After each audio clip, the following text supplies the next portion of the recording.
Going solar does not make sense for every household, but for those that it does make sense for, solar can be a huge value. In this video, I'm going to give you the information that you need to make an informed decision about whether going solar in Tucson and southern Arizona more generally is right for you. Driving around town, I'm sure you've noticed that there are solar panels on homes popping up all over the place. Solar is booming in Tucson, and for good reason. Obviously, we get a lot of sun around here, but more importantly, solar is heavily subsidized by the Arizona government. If there's one thing that you can be sure of, it's that you will use power. But these days, you have a choice of where you want that power to come from. You can either get it from a carbon dioxide spewing natural gas power plant from the utility companies, or using these juicy government subsidies, you can get a power plant on your own roof, going green, making electricity from sunlight, and saving money in the process. I'm sure you've seen those ads. No money down, cut your electric bill in half. Surprisingly, it's not actually entirely hyperbole, perhaps slightly misleading, but in the most ideal situations, you can actually do that sort of thing. I'm Sarush, by the way. I am a solar consultant for Sunbright Solar here in Tucson. If you would like a free quote from us, I'm going to put a link in the video description below, or if you just want to chat about your specific situation, feel free to reach out to me directly at sarush@sunbrightsolar.az.com. Let's talk about those juicy government incentives. So there is, of course, the 26% federal tax credit. It is true that this tax credit is going down to 22% at the end of 2022. And essentially, this tax credit is applicable, according to the IRS, for anything that is within the scope of work of getting a solar system installed. Ultimately, it is up to you and your accountant to interpret the tax law and figure out exactly what you want to put on that. Some of our customers, if they don't have room on their main house, they'll end up erecting a shade structure to put solar panels on that and then use the entire cost of erecting the shade structure for the tax credits. Alternatively, if you have to have your roof redone or other roof repairs before you get solar, does that count? I can't give you the answer to that. That is between you and your accountant. I'm not a financial advisor. There is also a $1,000 flat Arizona state tax credit. It's worth noting that for both of these tax credits, they are considered non-refundable tax credits. In essence, that just means that in order to take advantage of these tax credits, you have to be paying taxes to the government. One of the biggest subsidies that's often overlooked is the utility buyback rates. So essentially, TEP is paying for their power from natural gas power plants and other sources on the wholesale side for 2 cents per kilowatt hour. They're turning around and selling you that same power for at least 13 cents per kilowatt hour. These days, we're actually seeing some of our customers paying up to 17 cents. If solar was truly a free market, which it's not, the government has their hands deep in solar, making sure that it is actually a good value for homeowners, TEP would be paying you 2 cents per kilowatt hour for your extra solar power that you generate. But this is not a free market. The Arizona government, specifically the Arizona Corporation Commission, is paying for your excess power at just under 8 cents per kilowatt hour. This is an extremely juicy buyback rate. It's actually one of the best in the state of Arizona. So the implications for this are that there's actually a reasonable amount of flexibility when it comes to how big to spec your solar system. Within reasonable limits, you can overspec a little bit more in TEP territory and still get a good return on your investment because you're selling back your excess power at such a good rate anyway that it's okay to be generating a little bit more power than you actually use. The other common one that we deal with is Trico. Their buyback rate is a little bit lower. For customers like that, we have to start thinking about, okay, does it make financial sense to integrate a battery into their system? Maybe we just have to spec their system to be a little bit smaller so that they don't go from a $150 bill down to a $0 bill like they would in TEP, but maybe instead you go from $150 to $50 or $60 bill. You may have heard of net metering before. Net metering is not a thing anymore. It's way too good of a subsidy. The issue here is that solar technology every year, the actual underlying technology gets more efficient,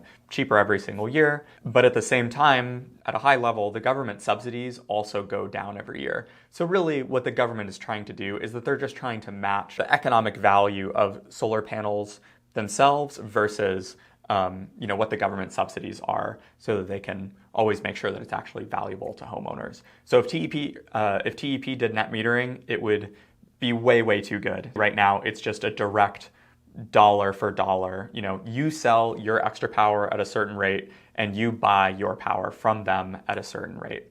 There are a couple of ways that you can go about actually getting a solar system. So you can buy it in cash, you can get it financed through a solar loan. And this is specifically where those commercials, no money down, cut your electric bill in half, those are all referencing essentially getting a solar loan for a solar system. Leases don't happen anymore. So for example, Solar City used to be leasing solar systems in Tucson, and it turns out that it was actually just a huge mess. And we unfortunately have seen some not great situations with homeowners who are stuck in these really bad leases, and it actually brings the home value down because the new homeowners would have to sign into a really bad lease deal. On the converse of this, essentially customers that end up just buying this in cash, you increase the value of your house rather than getting a lease, which brings it down. So leases don't happen anymore. So looking at this, if you are getting a cash purchase, you can look at it as an asset class, so similar to stocks or bonds. Specifically looking at stocks right now, the stock market is netting about 10% annual return on your investment. And then once you factor in capital gains taxes, it brings it down to 8% for most people, and some people it's even lower than that if you're in kind of the higher tax brackets. Our solar systems, we're typically seeing people getting somewhere between a 9 to a 14% annual return on their investment. And it's worth noting that solar is not applicable to capital gains taxes, right? Because you're not actually creating income, you're just lowering your expenses. If you do the math on it, it ends up being that if you're buying a solar system in cash, it typically pays for itself in about 7 to 10 years. And of course, this money doesn't just, poof, go into the void. This money is a home improvement project for your house. So the money you put in just goes into raising the value of your home, ultimately. It's also worth noting that another subsidy by the government is that solar systems are privileged against increasing your property taxes on your home. So unlike other home improvement projects, solar will not increase your annual taxes on property. And then in addition to that, solar is also not subject to state sales tax as well. So an interesting thing that I am seeing some of our close to retirement age customers doing is that they will have this big stock portfolio that they've built up over the course of their careers. What they'll do is they'll sell a portion of that stock portfolio to get the money to buy a solar system, and then they'll use the tax credits to pay for the capital gains taxes that they would have accrued by selling those stocks. So effectively what they're doing is that they're trading one asset class for a different asset class. And specifically, solar as an asset class nets you a better ROI per year and is arguably actually a lower risk asset class relative to the volatility of the stock market. But the second way to be doing this is to get it financed, right? And from that lens, you can look at it from a cash flow basis. Ultimately, what you're trying to do here is you're just trying to, save as much money immediately per month as possible. So the way that we do this is, we can get these super juicy 2% interest rate loans. We are actually able to lower your net monthly electric bill by somewhere between a half to a third. If your pre-solar bill was $150, it's possible that we could get you down to $75 or get you down to $100. No money down, you're just taking on this solar loan and the responsibilities that come along with that. The people that are going to be able to, save the most money per month on their electric bill, and the people that can achieve this, up to 14% annual ROI on their systems are the people who, just have a big electric bill, right? The bigger your electric bill, the more money overall that you can save by going solar. Really the threshold for, starting to achieve those 11, 12, 13% ROIs is really $125 a month. Before this used to be, maybe a medium to large size electric bill. These days, I feel like it's only maybe a fifth of our customers I talk to have an electric bill that's under this amount. So if you're ultra frugal and your electric bill is $60 a month, solar is probably not right for you. Let's be real here. You also need to be able to capture all of the tax credits. Of course, if you can't take advantage of the tax credits, you're not going to be able to make the most of solar. Your roof orientation does also matter a little bit, not quite as much as the electric bill itself. As long as you have a south-facing facet of your roof that is, open to put solar panels on it, or you have a flat roof where we can orient it in either directly south or southeast or southwest, then you're good to go. Obviously, if you have a giant tree that's going to shade all your solar panels, that's not ideal. We can do all roof types, except for Spanish clay tile. Those are too fragile to actually put solar panels on. Let's talk about solar system equipment itself. So you, of course, need the actual panels that are on your roof. Those panels create direct current power, and then you need an inverter of some kind to turn that power into alternating current that you can actually use from your walls. Batteries are also a thing these days. It is worth noting that they're currently, pretty expensive. We're seeing the price going down on them, but we have actually seen there are actually certain customers now who it does make financial sense.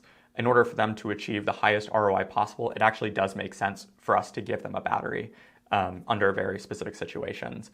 And then in addition to that, batteries do give you the ability to have power when the grid is down. It's worth noting that without a battery, you cannot have power when the grid goes down. This is a quirk of how electrically a solar system works on the back end. So because we're seeing the price going down every year, it's very important when you're choosing inverter technology to consider the future-proofness of the equipment as far as actually being able to easily and efficiently integrate a battery with it later down the road. We're seeing that supply chains are becoming more robust and prices are going down. And we expect that within somewhere between 3 and 5 years, batteries are going to become essentially worthwhile for anyone with an existing solar system to retroactively add batteries back into their system at that point in time. So as far as panels go, really the top dogs in the game right now are LG and Panasonic. We are seeing that some of the competitors are starting to edge up closer and closer. But LG and Panasonic are, for one, these huge multinational corporations. It's worth noting that all solar panel brands these days offer a 25-year warranty on their equipment, but the value of that warranty will ultimately come down to the company that actually backs up the warranty. So if Wingly Solar that just started out is offering a 25-year warranty, like what's the likelihood that that solar company is going to be around in 25 years versus what is the likelihood that Panasonic or LG are going to be around to service their equipment? In LG and Panasonic's case, huge globally diversified companies, they're almost certainly going to be around for that amount of time. So the important specs to compare when you're actually looking at panels are, number one, the module efficiency. So this is typically going to be in the range of somewhere between 18 to 22-ish% these days. But ultimately, this is essentially saying, the amount of sunlight that hits your panel, that amount of power, how much of that is actually converted to usable electricity. The second spec is thermal coefficient. So essentially, this is the property of solar panels where all solar panels have the tendency to, for every degree Celsius that it gets hotter outside, the panels lose a little bit of efficiency. So this is actually one of the biggest reasons that we choose as a company to primarily be selling Panasonic solar panels, because they have essentially the lowest thermal coefficient that I have seen in a panel thus far. Obviously, that's really important here in southern Arizona because it gets very hot around here. And it's worth noting that even though it's so hot around here and the panels are technically less efficient, that is overcome by the fact that we just have so much sun for the majority of the days of the year. We have almost no cloud cover, which is great for generating solar power. Degradation rate is also very important to consider. Again, a natural tendency for all solar panels is to lose a little bit of their efficiency every year that they operate. So Panasonic's panels specifically they still retain 92% of their original efficiency at year 25, which is quite excellent. The other piece of advice I have is just to not compare wattages between panels. Specifically, it's a little bit misleading, right? Because you can have a 370 watt panel and a 400 watt panel, and the only reason that second panel generates more wattage is because it's just a physically larger panel. The actual specs on it are worse. So in the real world, the 370 actually produces more power and has a smaller footprint. So I would say that the above three characteristics are really what's important to pay attention to. We often get questions about how durable solar panels are, and I'm happy to tell you that solar panels are actually extremely robust. I would not, at least around here in Tucson, be worried at all that your panels are going to mechanically break. They're designed for, these crazy hailstorms going on in Texas. And it's even that it's like perfectly safe to even walk on solar panels. The glass will not break. I mean, it's a huge, thick pane of glass. You can walk on them. Let's talk about inverters. So this is a somewhat contentious issue within the solar provider community as to what inverter technology is the best, but I think that it is important for the actual end customer to understand what the differences between the different inverter technologies are, and so that they can make an informed decision about what is right for them. So there have been a couple of different generations of solar technology here. So generation 1, we started out with the string inverter system. I'm going to have DC in red, DC current in red, or direct current in red, and then alternating current I'm going to have in blue here. Just as a quick kind of explanation of the difference between these two, if let's pretend my lens cap is electricity, AC power kind of looks like this. It jiggles around inside of the wires, versus direct current power goes in one straight line in a certain direction. So effectively, we're on red. Okay, so in a string inverter system, you had DC power from each panel, and they would be strung together kind of like Christmas lights on a Christmas tree. And it would go into the inverter, and then this one single central inverter would turn this power into alternating current so that your home can use it and you can sell that power back to the grid. So the big issue with this type of situation is that just fundamentally the way that semiconductors work, and solar panels or photovoltaic cells are a type of semiconductor, is that when you have them in series, if one of those panels gets shaded or has some malfunction where it's losing its efficiency, it'll actually cause all of the panels in that one string to be losing efficiency. So obviously this is not ideal because essentially your entire string of panels is operating at the worst panel's efficiency. So not great at all. That's why Generation 2 came around. So Generation 2 is the microinverter system.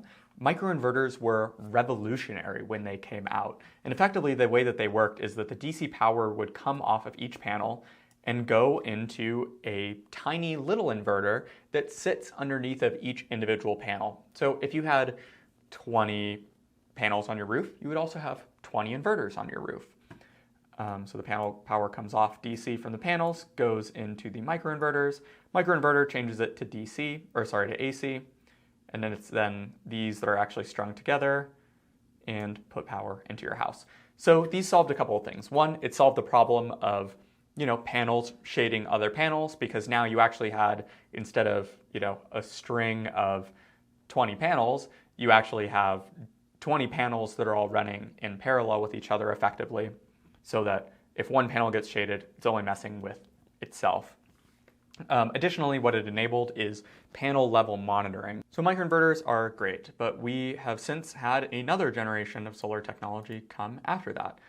So the next generation is the DC optimized string system. So effectively, this took the best of both worlds, the best of Generation 1 and the best of Generation 2, and combined them into one sort of system. So similarly to microinverters, you have a little piece of equipment here called the DC optimizer. This is effectively a DC to DC converter that adjusts the voltage current curves around to match with the other panels so that you don't have the problem of them losing efficiency if one of them gets shaded.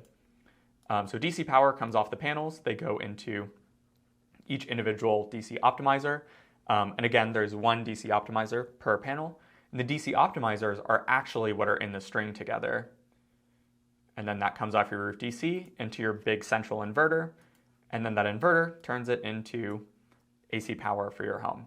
So the main benefit here is that, number one, like Generation 1, you have a big central inverter. It turns out that it's actually just more efficient to do all of your inverting in one big piece of equipment rather than spreading out your inverting between 20 tiny pieces of equipment. So that's benefit number one. Benefit number two is you still retain the fact that your panels no longer will influence the other panel's power outputs. And you still have panel level monitoring because of those DC optimizers. So a huge benefit of the DC optimized string system is that you still have access to the DC side of the circuit at ground level. So what does that mean? That means that if you wanted to integrate a battery in the future or right now, effectively batteries work on DC power. So you could have this inverter send DC power directly to the battery, and then once it's time for you to actually use that battery power, you can send the DC power from the battery right back into the inverter and use this same inverter that you're using to invert all of your solar panel power to also invert your battery power. So you're saving on essentially equipment costs because you can have just one big piece of equipment that does everything. So if you wanted to integrate a battery into a Generation 2 system, the microinverter system, effectively, the battery works on DC still. You have DC power coming off of each panel, going into the microinverters, and then from here, they go in a string, go into your home. And now the issue is that if you wanted to use this battery power, you would need another unit here. It's called a rectifier. So the rectifier turns AC power into DC power. That goes into the battery. And it's worth noting that every time you switch from AC to DC or vice versa, you are losing efficiency. So you do that. And then in addition to that, now when you want to use the power, you have to actually have an inverter to be able to use that DC power. But the problem is you can't actually reuse the microinverters that are on your roof. You actually have to buy another set of microinverters to actually invert the battery power. So now you have even more equipment that's required, and it'll do it less efficiently. So now this goes back into your home. So it is possible to integrate a battery within a microinverter system. It's just not fundamentally as efficient to do it like this as it is with the DC optimized system. And then in addition to that, you also have in the third generation technology, you have the ability to integrate other smart home functionality in with your system because you have the main central inverter at ground level where you can now easily access in one centralized place. So for example, you can be doing electric vehicle charging. You can have smart home panels so that when you have a battery, you're basically able to tell your smart electrical panel, okay, here are the specific circuits in my house that I want to power on battery power. Here are kind of like the criticals, the nice to haves, and the they can get power or not, I don't really care. And then with that, you can essentially choose, in an outage where you're sending your power. And also during a non-outage, you can actually measure how much power each circuit in your house is using up in real time. One thing I do want to mention is that you should be wary of solar companies who have sort of black and white thinking and, say, oh, microinverters are, the work of the devil and they should not be used in any situation. Or other companies that will say, oh, the DC optimized string systems are, they fail they're going to fail as soon as you get them. And it's a terrible technology. This black and white thinking really clouds the reality, which is that these are both valid technologies, and it just depends what your specific situation is to determine whether or not this technology is better or this technology is better for your specific situation. And ultimately, that's a decision that you have to make in addition with your solar salesperson will hopefully help to inform you on this decision. So we as a company will install both styles of system. I will say that personally, I do have a little bit of a soft spot for this DC optimized string system because I do see it as being a significantly more future-proof type of technology than the microinverter system. Really, the biggest benefit with the microinverter system is that because of the distributed nature of this power generation, although it's less efficient, you do have a little bit better reliability in the system because if one microinverter goes down, it doesn't take out your entire system. Whereas in a DC optimized string system, yeah, it is true. If your main inverter goes down, then your whole system is down. But that's, again, why both of these companies, or I should say, the two biggest companies that sell these different types of inverter technologies both have a 25-year warranty associated with their equipment. So for example, if your SolarEdge inverter does go down, it will get replaced, and very quickly. Where it's a very fast swap. You essentially just have to undo 3 wires, pull the inverter off the wall, put the new one on, plug in 3 more wires. Really fast fix, takes about 30 minutes, and typically, for us, we generally are out there within about 3 to 4 days. And in the worst case, you're looking at maybe 2 weeks of your solar system being down. But, is your solar system being down for 2 weeks worth always being less efficient? I don't really think so. But that's just my personal opinion. So it's worth noting that both of these systems, microinverters and the DC optimized string systems, will have panel level monitoring and will generally, as long as the solar company installs it by default, will have consumption monitoring. So essentially, you can have your smartphone see a graph like this through an app. So everything in red is power that you are consuming. So let's say down here, you're turning on your dishwasher or something like that. In real time, you will see a spike of power. And then this little green hill here is the solar power that you create throughout the course of the day. It's worth noting that this is a parabola because the sun goes in an arc through the sky. Everything in blue here is power that you are self-consuming. So this is power that you would otherwise be buying from the utility companies, but are now making it yourself. Everything is green. Everything in green is what you are selling back to the utility companies. And I think this graph really does a good job of showing why, unless you have batteries, it's basically impossible to self-consume 100% of your power. It's just like matching those graphs is essentially impossible. So I know you want to know about pricing. Let's get into that. So for a small size system, this is going to be, maybe a 2-person house, maybe a 1 or 2-person house, and then maybe like a small family home. You're looking at in the range of somewhere between $10,000 and $20,000 before the tax credits. Obviously, it's cheaper than that after the tax credits. For medium-sized system, this would be maybe a small family that uses a reasonable amount of electricity, or maybe a 2-person household that uses a reasonable amount of electricity. By the way, small I would consider like maybe anything under $125 a month. Medium is probably about $150 to $250-ish bill, and then anything above $250 bill is basically going to be like a large system required, which is about $30,000 or more. So it is surprising to some people actually that solar systems are so cheap these days. And it's just that the technology itself has gotten really good, really efficient, but also the price on it has gone down quite a bit, which is awesome news for folks.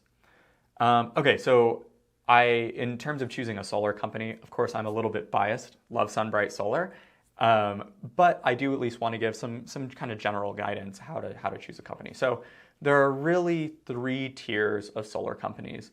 So there are the high pressure sales companies who are the ones that knock on your door and try and get you to sign a contract right then and there. Typically, these companies are going to be charging $10,000, sometimes $20,000, $30,000 more than the other companies. So I would say obviously don't do that. And then you have kind of the established companies. The largest installers kind of fall into this category. So typically these companies are charging not the cheapest amount that you can find. Usually it's going to be about, maybe $2,000 more than the cheapest price that you're going to be able to find. And then you have the bottom of the barrel companies who their entire business model is reliant on them undercutting their competitors and just getting the cheapest possible price to the end customer. But really the fundamental problem with this is that in order for them to get this bottom of the barrel price, they have to cut corners somewhere.